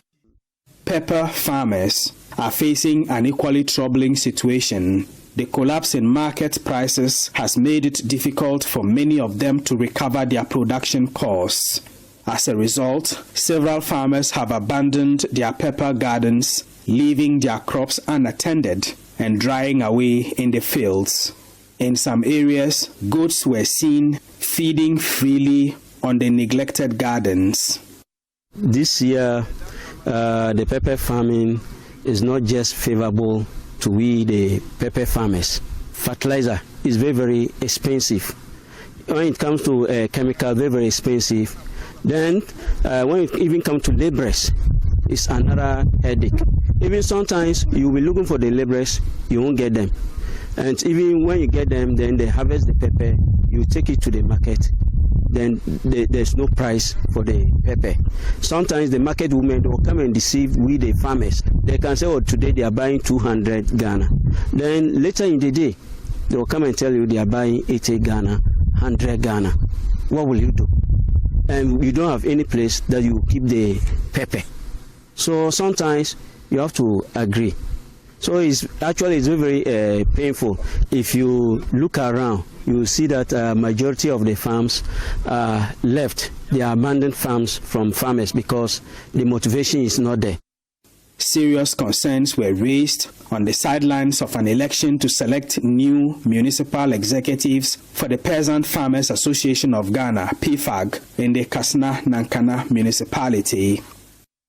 Last 2 years, a bag of maize was going for between 500 to 700, and today They have maize, even 300, they are not getting people to buy. 300 Ghana cedis for the 100 kg. They have to take labor to go and harvest pepper for the pan. They harvest it, they have to pay the labor for 60 cedis. And then those who come to buy it, bought it for 60 cedis. So it means they are just bringing people to harvest and take the money and go home. So because of that, they thought that it was better for them to just abandon their farms and left. So a few years ago, Navrongo was known for its tomato production. But today, our women are all running to Burkina to go and buy tomatoes, simply because government have not paid attention to the tomato sector. The recent event that happened in Burkina, where our tomato traders were killed, they said that is a lesson for government to focus their attention in supporting them to revamp the tomato production in the region. The newly elected Kasna Nankana Municipal Chairman of the Peasant Farmers Association of Ghana, Richard Akoka, himself a rice farmer, has called on the government to fulfill its promise of purchasing locally produced food to supply senior high schools across the country. He said this will help mitigate the post-harvest losses farmers are currently facing. But now we don't have faith, because we have struggled, we have advocated, we have demonstrated, we have done all this thing, and we have not. So we are now waiting for government to see whether he will. But he promised us that he will allow the school feeding the institutions to pick our rice. So we're hoping that with that promise, by all means, when they are picking all our local rice to the institution, then something will happen. They will come and buy our rice. Reporting for Joy News, Albert Sorry, Navrongo. That's it for the Pulse today. My name is Kenneth Jesse. The news team returns at 7 p.m. with News Prime. Have a good evening.